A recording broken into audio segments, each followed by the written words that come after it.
tuoj bitelės į avilius parskris, saulytė visai nakčiai užsidarys duris.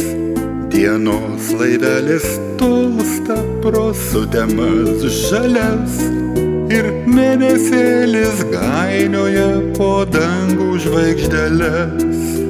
Eiva dukrelė, gležna žiedelį, pats laikas aplankyt miegelį.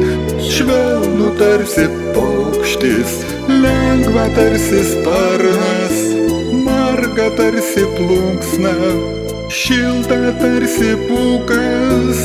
Jis nuneš tave, mieloji, į sapnelio šalį, gražią ir spalvingą, kaip atvirukas. Gražią ir spalvingą, visai kaip atvirukas.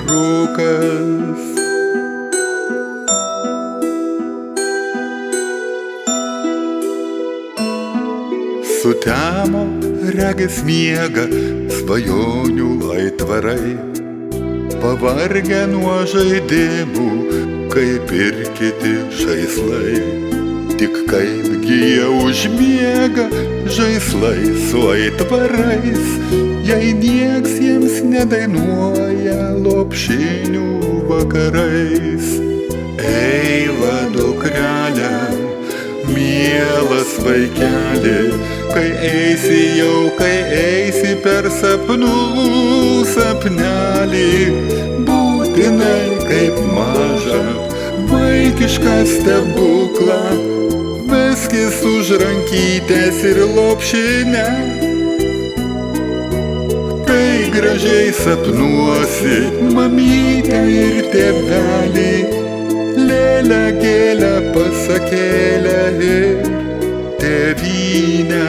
Lėlę, gėlę, pasakėlę ir žinoma tėvynę.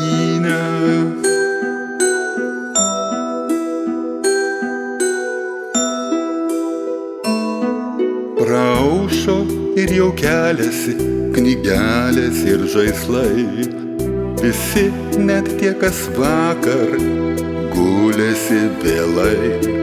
Tik su gražiom lopšinėm užmigusios mergaitės dar pamiegos, dar pasapnuos, šiek tiek ilgiau, šiek tiek saldžiau, visai kaip karalaitės, visai